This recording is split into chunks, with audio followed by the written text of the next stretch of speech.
वहाँ पे ऐसा करो आप इसका इनको जो ओम तिलकम तिलकम समर्पयामि नमस्कार निवेदयामि जमानस्य तिलकम समर्पयामि शिष्यगणस्य तिलकम समर्पयामि नमस्कार निवेदयामि हरि ओम। ये पंडित जी आटा चावल का यहाँ ले आओ आगे ले आओ नहीं आप पीपल की बेदी पे रख दो सब थोड़ा थोड़ा चावल ले लीजिए भाई बुलाएंगे बारी बारी बुलाएंगे सभी को बाकी मांगने का लोग हरि ओम नमो नमः चावल लेंगे सब ना भाई थोड़ी चावल पीछे दे दो ले ले एक दीपक लगा दी इसमें भाई दीपक का अगर यार तो भी लगा देंगे सब एक दीपक लगा दो चावल इसमें से भाई तो सारे आप मत दे रहा मैं तो आप दे रहा सभी तो दशा माता की कथा कैसे है भगवान से कुंभ हाँ सारे गंदा है तो कर लो ओम श्री गणेशाय जुड़े हैं चार लोग महाभवानी दश माता की कथा। एक समय राजा नल थे तो राजा नल बहुत ही प्रतापी राजा हुए धर्मवान व्यवस्था को लेकर चलने वाले। तो उनकी पत्नी ने आज के दिवस चैत्र कृष्ण दशमी के दिवस दशा माता की पूजा की दुर्गा भवानी तो इस पूजा में धागे बनते हैं इन धागों का निर्माण किया स्वयं भी धागा बांधा पीपल को भी अर्पित किया और एक धागा राजा नल के लिए रख लिया। तो राजा नल के गले में जब वो धागा उसने डाला तो मध्य में आके राजा नल ने उस धागे को तोड़ के फेंक दिया। तो जिस जगह फेंका वो एक वृक्ष सूखा वृक्ष था उसके ऊपर जा पड़ा और वो हरा हो गया। परंतु दुर्भाग्य राजा नल का आरंभ हो चुका था। दशा माता भवानी कोपित हो गई नाराज हो गई क्रुद्ध हो गई। तो वाक्य क्या हुआ उस समय कलयुग आ गया। जो उसका भाई पुष्कर था शराबी था मदिरा का सेवन करने वाला था तो उसने कई बार पराजय का सामना करना पड़ा राजा नल से दूध क्रीड़ा में भी और सामने की लड़ाई में भी जिसको हम युद्ध बोलते हैं मल युद्ध बोलते हैं। परंतु संयोग से कलयुग ने उसको द्वापर के अंत में पुनः जागृत किया। बोला पुष्कर आप जाइए मैं आपको चक्रवर्ती सम्राट का पद देता हूँ। बोला मैं कई बार हार चुका हूँ। बोला मैं कलयुग हूँ 12 वर्ष के लिए मेरा आगमन हुआ है द्वापर के अंत में आप जाइए मैं आपके जो जुए के पास होते हैं उनमें निवास करना।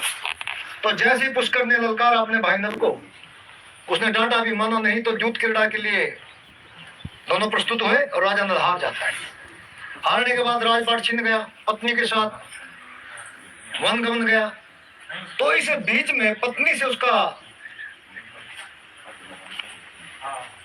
जो संबंध है वो मार्ग में ही विच्छेद हो जाता है। वो अपनी पत्नी को छोड़कर अकेला ही चला जाता है। पत्नी अपने मायके का सहारा लेती है। समग्र बीच में कहानी के बीच में आपको ये दीपक जो दशा माता के यहाँ पे ऐसे रखे जाते हैं 10 दीपक एक व्यवस्था से। जय भगवान जय। तो राजा नल की बड़ी व्यथा हुई 12 वर्ष का एक वनवास उसके मस्तक पर स्थिर हो गया। तो 12 वर्षों के पश्चात समय के यहाँ देर अंधेर नहीं है। यही 10 माता दिवस आने वाला था। तो दमयंती जो बड़ी रूपवान थी उसके पिता के घर वो तो पुनः स्वयंवर का आयोजन हुआ। स्वयंवर का आयोजन हुआ तो उसको पता था कि राजा नल अवश्य आएंगे। तो बीच में राजा नल को सर्प डस जाता है। सांप का जो जहर है वो राजा नल के शरीर को काला कर देता है। परंतु स्वयंवर की घोषणा सुनने के बाद स्वयं राजा नल स्वयंवर में उपस्थित होता है। परंतु कहाँ होता है जहां पे उनके सेवादार खड़े होते हैं। तो दमयंती माला को लेकर निहारती हुई नल को उन सामान्य जन जो है सामान्य आम नागरिक जो थे उनके मध्य आ जाते हैं और नल को पहचान लेते। उसकी कुरूपता के बावजूद भी उसके गले में वो माला डाल ले। और माला विशेषता ये थी कि उस माला में वो दशा माता का दिवस था, वो धागा बंधा हुआ था। तो धागा जैसे ही नल राजा के गले में जाता है तो पुनः वो उसी रूप को, सौंदर्य को प्राप्त होता है। इस प्रकार दशा माता का जो शाप था वो झेलने के बाद पुनः राजा नल अपनी पत्नी के साथ अपने राज्य में आता है।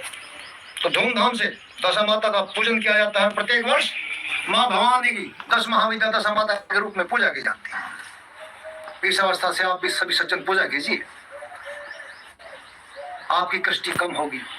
माँ दुर्गा भवानी प्रत्येक ग्रह की जो कष्टि है, शनि की महादशा में सूर्य की अंतरदशा, मंगल की अंतरदशा, केतु की अंतरदशा, राहु की अंतरदशा, सूर्य में शनि की अंतरदशा, शुक्र में बृहस्पति की अंतरदशा, जो भी अनिष्ट ग्रहों की दशाएं हैं उनके निवारण में मां भवानी स्वयं एक ओंकार स्वरूप में स्थापित होकर हमें आशीर्वाद देती है। जय भवानी, बोलो दशा माता की जय। सभी चावल ले आओ।